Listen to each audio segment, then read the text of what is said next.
La universidad. El día de hoy lo que vamos a comenzar a hacer es que vamos a comenzar a estudiar algunos regalos o dones que el Señor Jesús le ha dado a su iglesia. Estos regalos o dones se conocen también como los dones ministeriales. En la Biblia hay diferentes grupos de dones. Están los dones del Padre, que se conocen como dones motivacionales, están en Romanos 12. Están los dones del Espíritu, que están en 1 Corintios capítulo 12, 13 y 14. Y también están lo que conocemos como los dones ministeriales, pero estos dones los ha dado Jesús. Y por supuesto todos nosotros sabemos que otra palabra para un don es un regalo. ¿Amén? ¿Verdad? Entonces no es un don en el sentido de que don Luis, ¿verdad? Entonces, pero no vaya a ser usted como dijo esa hermanita, ella sí quería un don, ¿verdad? Pero era porque estaba creyendo por un esposo, ¿verdad? Entonces yo sí quiero un don, un mi don, dice, ¿verdad? Pero no va a decir quiero 3 dones, tampoco. Entonces son regalos que el Señor Jesús nos ha dado. Y vamos a empezar a estudiar acerca de estos regalos, y el primero de estos regalos son los apóstoles. Según lo encontramos en Efesios capítulo 4, verso 8. Si quiere acompáñenme en la lectura de la palabra. Dice: por esto dice, subiendo a lo alto, llevó consigo a los cautivos y dio dones a los hombres. Está hablando acerca de Jesús. Jesús dio dones a los hombres. Verso 11, siempre de Efesios 4.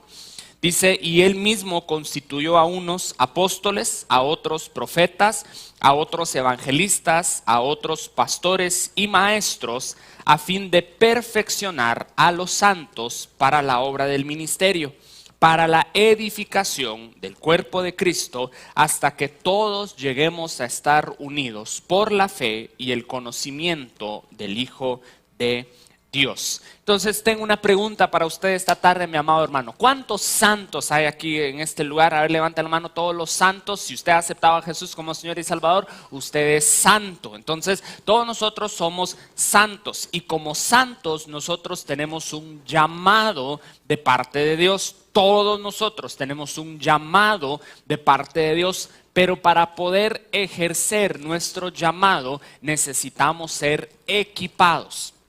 Necesitamos tener herramientas para poder fungir y cumplir nuestro llamado de parte de Dios. Y estos regalos, el apóstol, el profeta, el evangelista, el pastor y el maestro, ellos son los encargados de equipar a los santos para que los santos puedan cumplir la voluntad de Dios para sus vidas. ¿Estamos de acuerdo? Entonces tenemos dos grupos: los santos que son equipados, y los dones ministeriales o los dones del Hijo que equipan a los santos para que los santos puedan cumplir con la obra de su ministerio. Seguramente usted se ha dado cuenta, seguramente usted ha escuchado que de estos 5 regalos, 2 son controversiales: los apóstoles y los profetas, ¿verdad? Seguramente usted ha escuchado personas que dicen: no, los apóstoles ya no existen hoy día, eso solo era en el Nuevo Testamento, yo no creo en el ministerio apostólico. Y a los pobres profetas también les dan duro, ¿verdad? Que no existen, que todos son unos charlatanes, que solo son para manipular, sirven para manipular a las personas, etcétera. Pero en Efesios capítulo 4 encontramos esto, que dice que estos 5 dones están para perfeccionar a los santos. Entonces pregunto: ¿todos los santos han sido perfeccionados? En otras palabras, ¿todos los santos son perfectos? Levanta la mano, ¿alguien que es perfecto? No, ¿verdad? Ningún santo ha sido perfeccionado. Vaya, entonces si los santos no han sido perfeccionados, todavía necesitamos los 5 dones ministeriales. Entonces no podemos decir solo hay pastores, solo hay maestros, solo hay evangelistas. Necesitamos los 5, porque todos necesitamos ser equipados. Entonces quiero hablarles rápidamente acerca de la función de los apóstoles hoy día y por qué nosotros necesitamos apóstoles en el cuerpo de Cristo. Y lo primero que yo quiero mostrarle esta tarde acerca de los apóstoles es de que hay más de 12 apóstoles, ¿sí? Esto es un mito que se maneja también en el cuerpo de Cristo, en donde cuando hablan de los apóstoles solo están hablando acerca de los discípulos de Jesús. Pero veamos lo que dice la palabra. Busque conmigo por favor Lucas capítulo 9, verso 1. Y luego vamos a buscar Lucas capítulo 10. Pero primero Lucas capítulo 9, verso 1.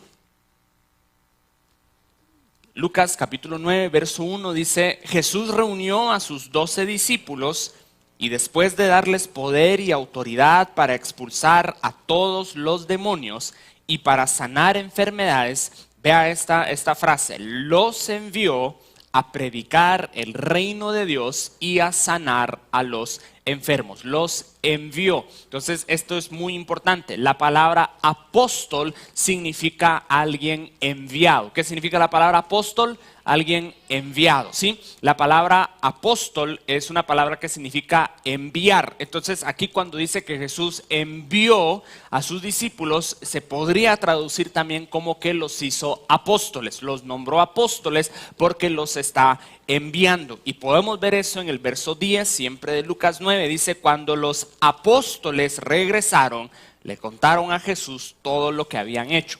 Ahora, acá en Lucas 9 hay 12.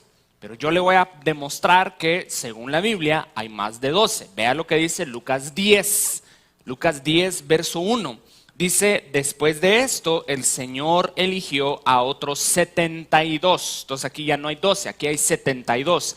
Y de dos en dos los envió. Esa palabra enviar es la misma palabra que se traduce como un apóstol. Entonces ellos también son enviados, también son apóstoles. Dice, los envió delante de él a todas las ciudades y lugares a donde él tenía que ir. Entonces Jesús envía a los 12, pero también Jesús envía a los 70, porque un apóstol es alguien enviado con un mensaje. ¿Sí? Esto es muy importante. Un apóstol es alguien enviado con un mensaje. Bajo esa definición, mi amado hermano, pensémoslo así. Todos nosotros hemos sido enviados con un mensaje. Amén. Todos nosotros hemos sido enviados con un mensaje. Eso significa que si quiero me pueden decir apóstol. Bueno, pues ahí ya es cuestión suya.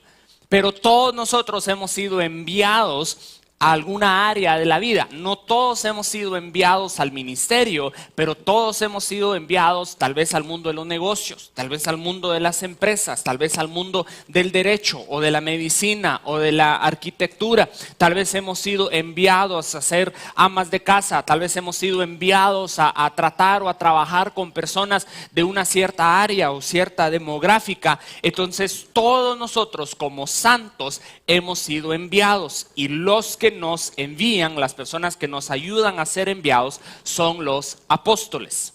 Porque hay un proceso entre ser llamado y ser enviado. Hay muchas personas, yo he tenido la oportunidad, tuve la oportunidad de dar clases en diferentes institutos bíblicos durante muchos años, una década prácticamente, y muchas personas se acercaban a mí después de la clase y me decían, pastor o profesor o como usted quiera, yo tengo un llamado, yo siento un llamado a tal lugar, o yo siento un llamado misionero, yo siento un llamado pastoral. Y todos nosotros tenemos un llamado, gracias a Dios por el llamado, pero el llamado y el ser enviado no es lo mismo. Hay un proceso entre ser llamado y ser enviado, y todos nosotros tenemos que pasar por este proceso. Jesús pasó por este proceso. Jesús fue llamado desde antes de la fundación del mundo, pero él pasó 30 años acá en la tierra como carpintero antes de ser enviado. Si Jesús tuvo que pasar un proceso, probablemente usted y yo también necesitamos pasar un proceso. Y Jesús trabajó como carpintero. Póngase a pensar, yo no sé si alguna vez usted lo había pensado, pero de repente ¿no será que Jesús, siendo carpintero, fabricó muletas para paralíticos que él pudo haber sanado? Como carpintero habrá fabricado cajas fúnebres para personas que él pudo haber resucitado. ¿Y por qué no las resucitó? Porque no era el momento, porque no había sido enviado. Es importante ser enviados, porque el ser enviado nos da la autoridad y la unción para ministrar en esa área. Abraham fue llamado a los 75 años para ser el padre de muchas naciones, pero no fue enviado hasta los 100.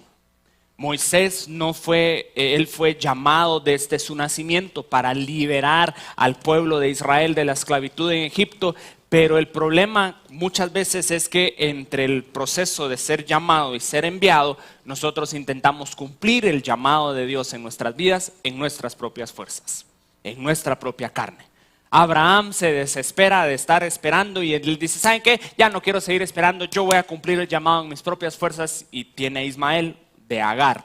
Moisés se cansa de estar esperando y empieza a matar un egipcio a la vez, pensando que así es como él iba a liberar al pueblo de Israel. La tentación siempre es querer cumplir el llamado en nuestras propias fuerzas, pero hay que pasar este proceso entre ser llamado y ser enviado. Y hay 3 áreas rápidamente que necesitamos desarrollar para cumplir lo que Dios tiene para nosotros. Otra vez quiero recalcar, todos nosotros tenemos algo que Dios nos ha dado. Todos nosotros tenemos un llamado en ese sentido, pero hay 3 áreas que nosotros necesitamos fortalecer para poder ser exitosos en aquello a lo cual el Señor nos ha llamado. Y vamos a tomar como ejemplo el apóstol Pablo. La primera área que necesitamos fortalecer son nuestras relaciones. Digan todos conmigo, nuestras relaciones. Hechos capítulo 9, verso 26, por favor. Hechos capítulo 9, verso 26. Dice, cuando Saulo llegó a Jerusalén, tuvo la intención de reunirse con los discípulos, pero todos le tenían miedo porque no creían que fuera uno de ellos. Entonces Bernabé se encargó de llevar a Saulo ante los apóstoles y allí les contó cómo Saulo había visto al Señor en el camino, cómo había hablado con él y con qué valor había predicado en Damasco en el nombre de Jesús. Desde entonces Pablo pudo quedarse en Jerusalén con los apóstoles y entraba y salía de la ciudad. Quiero que usted note acá que antes de que Pablo fuera apóstol, antes de que Pablo fuera enviado, antes de que Pablo comenzara su ministerio, Pablo tuvo que aprender a entrar y a salir con los demás apóstoles. En otras palabras, él tuvo que aprender a desarrollar buenas relaciones con las demás personas. Si nosotros vamos a ser exitosos en cualquier esfera a la cual el Señor nos ha llamado a trabajar o a operar, vamos a tener que aprender a desarrollar buenas relaciones con las demás personas, con las personas que están a nuestro alrededor. Si no lo hacemos, si somos personas que no pueden trabajar con otras personas, por ejemplo, a ver, pues seamos sinceros, ¿alguna vez usted en la universidad o en el colegio le pusieron a hacer trabajos en grupo? ¿Eran alegres los trabajos en grupo?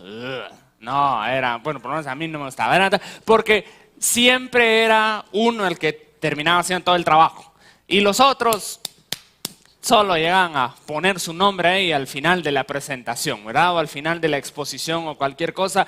Y entonces a veces la tentación es decir, yo trabajo mejor solo. Yo trabajo mejor solo, yo no necesito a otras personas, mejor que cada quien vea cómo sale y yo trabajo mejor solo. Y está bien, pero el modelo bíblico es que hemos sido llamados a formar parte de una comunidad.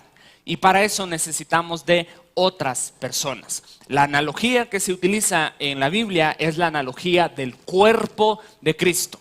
Usted sabe que su cuerpo se conforma de muchas partes y todas las partes colaboran entre ellas y todas las partes se llevan entre ellas mismas. Qué bueno que sus pulmones no se pelean con su corazón, ¿verdad? Qué bueno que sus pulmones no se levantan un día sentidos con su corazón y le dicen, yo ya no voy a mandar oxígeno para el corazón porque me hizo una mala cara la semana pasada, entonces ya no le voy a mandar oxígeno. Qué terrible sería eso, ¿verdad? Qué terrible que su cerebro se peleara con la parte izquierda de su cuerpo. Que su cerebro dijera, yo solo voy a aceptar órdenes para la parte derecha porque la parte izquierda no, con esa parte no me llevo bien. Pero muchas veces en el cuerpo de Cristo así somos. Proverbios 27, verso 17 dice, hierro con hierro se aguza. Y así el hombre aguza el rostro de su amigo. La palabra rostro aquí significa personalidad. ¿Qué significa esto? Significa, mi amado hermano, que usted y yo, todos nosotros tenemos áreas de nuestra vida que no están tan bien. Partes de nuestra personalidad. Tal vez alguien podrá decir, mire, yo soy un pan de Dios, excepto cuando me enojo. Yo soy lindo, ¡ja! pero cuando exploto, ahí es otra historia. Y dice la Biblia que hay personas que Dios ha puesto en nuestras vidas para aguzar esas partes, para limar, para forjar esas partes. Y por lo tanto necesitamos permitir que el Señor utilice a estas personas para desarrollar buenas relaciones. ¿Sabe por qué? Porque si yo no sano las partes dañadas de mi personalidad, cuando yo ejerza mi llamado, yo voy a lastimar a otras personas de la misma manera en que a mí me lastimaron. Si las personas, si yo crecí en una familia abusiva, si yo crecí en una familia en donde todos gritaban, si yo no sano esa parte, si yo no permito que Dios sane esa parte, ¿cómo le voy a hablar yo a las demás personas? De manera abusiva, ¿verdad? Si a mí me maltrataban de pequeño, ¿cómo voy yo a regañar a mis hijos? Con malas palabras, con golpes físicos, si yo no aprendo a sanar esas partes. Entonces, para tener éxito en nuestro llamado, debemos aprender a desarrollar buenas relaciones con los demás.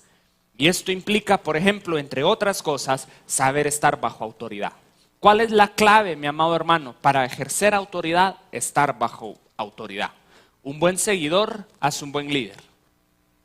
Un buen empleado hace un buen empleador. Un buen hijo hace un buen papá. ¿Sí? Entonces hay que saber estar bajo autoridad para saber ejercer autoridad. Yo tengo que aprender a decir muy bien cuando me piden a mí hacer algo que yo no quiero hacer. Cuando mi jefe me dice, entre temprano, váyase tarde, ayúdeme con esto, quédese más tiempo, hágame favor de hacer. Entonces yo tengo que aprender a decir muy bien, ok, con mucho gusto. Porque aprendiendo a estar bajo autoridad, yo aprendo a ejercer autoridad. Otra característica que necesitamos en nuestras relaciones con los demás es que debemos aprender a ser pacificadores. ¿Qué es un pacificador? Es alguien que disuelve el conflicto. Hay dos tipos de personas en el mundo, los bochincheros y los que resuelven bochinches. Y Dios no bendice a los bochincheros, Dios bendice a los que resuelven bochinches. Jesús no dijo bienaventurados los bochincheros, Jesús dijo bienaventurados los pacificadores. Y como líderes nosotros necesitamos aprender que cuando alguien viene y dice, es que fíjese que yo no me llevo bien con aquella persona porque viera lo que me dijo, como líderes nosotros no podemos decir, ¡ja! Y usted no sabe todo lo que me vino a contar a mí de usted. Y viera todo lo que yo sé también de esa otra persona, fíjese. Y entonces porque lo que estamos haciendo es de que le estamos echando ahí combustible al fuego. Como pacificadores nosotros debemos aprender a resolver conflictos. Es decir, no, calmémonos, veamos las cosas de manera objetiva. A los bochincheros lo único que les pasa es que les echan gas lacrimógeno y no queremos eso. Como líderes en cualquier esfera necesitamos practicar el perdón y la inmunidad a la ofensa. Como líderes nosotros no podemos caer en amargura y en ofensa. Es tan triste, mire, cuando hay jefes amargados contra sus empleados. Es tan triste cuando hay papás que están amargados contra sus hijos. Es tan triste cuando hay parejas que viven en amargura y en rencor. Aquí lo tengo guardado y no lo suelto. Porque todo lo que hago, lo hago desde el punto de vista de mi amargura, de mi rencor. Entonces ya no puedo ver cómo hacen las demás personas, lo que hacen, si lo hacen, si no lo hacen. Porque todo es a través de las gafas de la ofensa y del rencor. Si yo estoy ofendido con mi líder y el líder entra y de repente entra corriendo y no me saluda, yo sabía que era un arrogante, un prepotente, no me saluda, plano ya se cree el gran fufú. Y si a la siguiente vez que me mira entra y me dice, hermano, mucho gusto, ¿cómo estás? Sí, pues ahorita sí me viene a saludar. O sea, si me saluda, ¿por qué me saluda? Si no me saluda, ¿por qué no me saluda? Cuando la mujer está ofendida con su esposo y no lo ha podido perdonar, no hay nada que el pobre pueda hacer para quedar bien. Si le lleva flores, ¿que por qué que querés quedar bien o qué? ¿Qué ángel te habló para decir, Pepe, hasta ahorita sí? Si no le lleva flores, pues yo sabía que no eras un detallista. Entonces el esposo dice, ¿verdad? Si los hijos tienen amargura contra los papás, nunca se pueden resolver los conflictos. Entonces, como líderes que el Señor nos ha llamado a ser, debemos ser pacificadores y practicar el perdón. Muy bien. Número 2, avancemos aquí. Otra área que necesitamos fortalecer en nuestras vidas para cumplir el llamado de Dios, y otra vez es un llamado a cualquier área de la vida, es la mayordomía. Digan todos conmigo, mayordomía. Hechos capítulo 11, verso 27. Hechos 11:27 dice, por aquellos días unos profetas salieron de Jerusalén para visitar Antioquía. Uno de ellos, llamado Agabo, se levantó para anunciar la hambruna que estaba por llegar a toda la tierra y que el Espíritu le había dado a saber. Esto sucedió en los días del emperador Claudio. Entonces los discípulos acordaron socorrer a los hermanos que vivían en Judea según lo que cada uno tuviera. Y ojo con esta última frase, y por medio de Bernabé y de Saulo enviaron ayuda a los ancianos. Por medio de Bernabé y de Saulo enviaron ayuda a los ancianos. Quiero que usted note algo en este pasaje, y es que esta es la primera tarea que se le encomendó a Saulo. Esto es lo primero que pusieron, ya que Saulo era cristiano, había aceptado a Jesús. Entonces, lo primero que le ponen a hacer, mire, no es predicar una cruzada masiva de evangelismo. No es ir a sanar a 100 personas de una enfermedad crónica. Le dicen, hermano Saulo, usted nos va a hacer favor de llevar una ofrenda de una ciudad a otra ciudad. Y ahí iba el hermano Saulo, el que iba a escribir la carta a los romanos, el que iba a escribir Efesios, una obra maestra de la redención, llevando una bolsa con una ofrenda para unos hermanos que estaban pasando hambre. Porque hay un principio en la Biblia, mis amados hermanos, y es el principio de que el que es fiel en lo poco, será fiel en lo mucho. El que no es fiel en lo poco, no puede ser fiel en lo mucho. Entonces, antes de que Saulo aprendiera a predicar, a ministrar, a sanar, a escribir cartas y todo lo demás, primero él tenía que aprender a ser fiel en lo poco. A todos nosotros, mis amados hermanos, se nos ha dado recursos. La forma en que usted y yo administramos los recursos ahora determina hasta dónde el Señor nos puede llevar más adelante. Por lo tanto, mis amados hermanos, jamás debemos menospreciar los pequeños comienzos o el servicio en el anonimato. Demasiadas personas cuando comienzan una empresa dicen, yo quiero tener una franquicia, yo quiero tener una empresa internacional. Gloria a Dios, el Señor se lo va a dar. Pero ahora usted tiene un pequeño local. Administre ese local como que usted fuera el ejecutivo de la Coca-Cola. Administre, usted dice, yo quiero tener un supermercado, pero ahorita yo tengo una pequeña abarrotería. Esa tienda, mire, es la mejor tienda de toda la cuadra. La gente va a llegar a buscar esa tienda porque esa tienda está limpia, no hay moscas, no hay cucarachas, está surtida, no en la tienda no hay. ¿Conoce usted aquellas tiendas? No hay, va usted, no importa lo que usted va a pedir, ¿cuál es la receta? No hay. Y todavía le dicen, pero aquí a la vuelta vaya, ahí lo va a conseguir. Dice. O sea que no solo estoy yo perdiendo un cliente, estoy regalando un cliente a la competencia. Entonces, si yo solo tengo un pequeño local, yo voy a administrar ese local de una excelente manera para que Dios me pueda bendecir con más. Amén. Si yo estoy comenzando en el ministerio y yo considero que yo tengo un llamado a las naciones, pero de repente viene el pastor, viene el líder y dice, me hace favor de ir a limpiar los baños. Hermano, pero usted no entiende, yo soy apóstol, lo felicito apóstol, pero allá va a encontrar usted un su cloro apostólico, va a echarle cloro ahí a los baños. Y hay gente que dice, no, eso no, yo, ¿cómo? No, es un insulto a mis dones, ese no es mi llamado, yo le quiero predicar a las naciones, pero se comienza lavando baños. No menosprecie los pequeños comienzos, no menosprecie el servicio en el anonimato. Si usted puede servir en el anonimato, usted puede servir en público. Si usted es fiel cuando nadie lo está viendo, usted va a ser fiel cuando todos lo están viendo. Pero hay personas que yo le quiero predicar a estadios y de repente le llega una invitación y le dice, hermano, ¿será que pueden ir a predicar a nuestra célula? ¿Cuántos son? 3. ¿Para qué voy a ir a 3,000? ¿Qué importa? Si fueran 3,000, entonces ahí sí van a ver. No. Se comienza con 3 y luego se va avanzando. Usted es demasiado grande para predicarle a 5 personas, usted es demasiado pequeño para predicarle a 5,000. Entonces, no desprecie los pequeños inicios. No desprecie el servicio en el anonimato. No desprecie el lugar en donde usted está ahora, camino a donde usted quiere llegar. Tal vez usted ahora está en un trabajo, tal vez ahora usted está estudiando algo, de repente usted está en una posición y usted dice, ¿qué rayos estoy haciendo acá? Yo sueño con ser cardiólogo y aquí estoy yo limpiando una casa. ¿Qué rayos estoy? No desprecie eso porque Dios le está enseñando algo y lo va a llevar a donde Él quiere que usted llegue.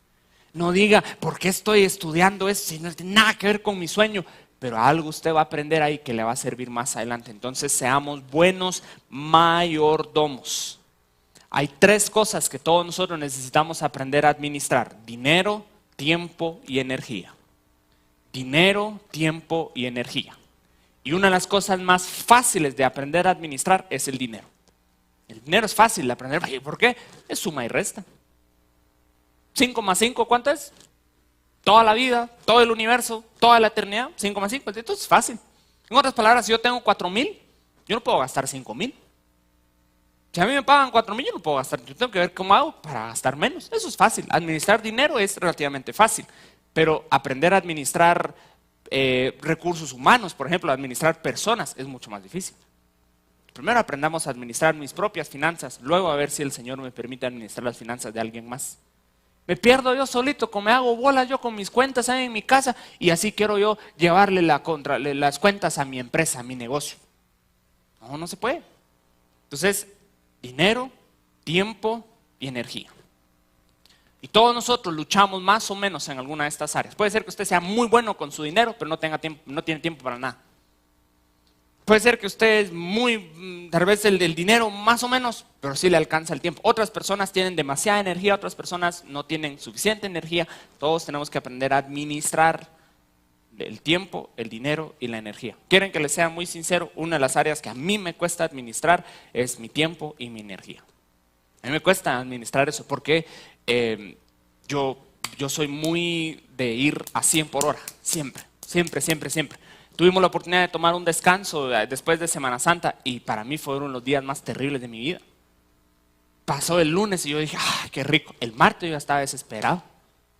Y yo le decía a Grace, voy a comenzar a hacer mis series para el resto del año. Y Grace decía, no, eso es trabajo. Bueno, voy a empezar a preparar los jueves. No, eso... Porque... pero yo he tenido que aprender que esos son tiempos buenos para mí. Una de las cosas que a mí me ha costado mucho es aprender a decir no a ciertas cosas, porque yo soy el tipo de persona que a todo le dice que sí. Viene a predicar, está bueno. Viene a enseñar, está bueno. Y cuando me junté con 5 compromisos al mismo tiempo y me quedé afónico y ya no puedo, porque tengo que aprender a pensar que ahora que yo tengo T5, más o menos, ahorita sí me siento pollonazo, ahorita sí se me pone el puro diablo aquí enfrente, me lo echo de un solo. Pero cuando yo tenga 50, ¿qué? Yo quiero seguir siendo su pastor. Yo quiero seguirle sirviendo con excelencia y con energía, ¿verdad? Ahorita que estoy más joven está bien, pero imagínense que cuando yo tenga 40 años, hermanos, oren por el pastor. Pobrecito, ya no funciona. El corazón ahí medio va ahí. ¿Cuántos años de 42? ¡Ay, Dios! Yo quiero ser un ministro longevo. Yo quiero poder llegar a los 70, a los 80 años sirviéndole al Señor. Amén. Pero entonces yo tengo que aprender a que el mundo no se conquista en un día. Entonces hay que aprender a administrar eso también. Amén. Muy bien. Pero bueno, dejemos de pelar al pastor, sigamos adelante. Muy bien. Entonces hay que aprender a ser buenos administradores, buenos mayordomos. Y por último, el liderazgo. Esta es la tercera área, el liderazgo. Hechos capítulo 13, por favor. Hechos capítulo 13, del verso 2 al verso 4. Dice, como ellos servían al Señor y ayunaban siempre, el Espíritu Santo dijo, apártenme a Bernabé y a Saulo, porque los he llamado para un importante trabajo. Y así, después de que todos ayunaron y oraron, les impusieron las manos y los despidieron. Bernabé y Saulo fueron llevados por el Espíritu Santo a Seleucia y de allí navegaron a Chipre. Este es el ahora del Espíritu en la vida de Pablo. Pablo fue llamado en Hechos 9, pero ahora acá en Hechos 13 finalmente está siendo enviado. Por cierto, ¿quieres saber cuánto tiempo pasó Pablo entre el ser llamado y el ser enviado? 14 años. 14 años pasaron entre que Pablo fue llamado y que Pablo fue enviado. Entonces, si usted todavía lleva 6 meses, no se desespere. No se desespere, sigan el proceso. Entonces ya los había llamado, ahora los está enviando, pero hay algo aquí que es muy importante que usted note. Pablo fue enviado por su iglesia local.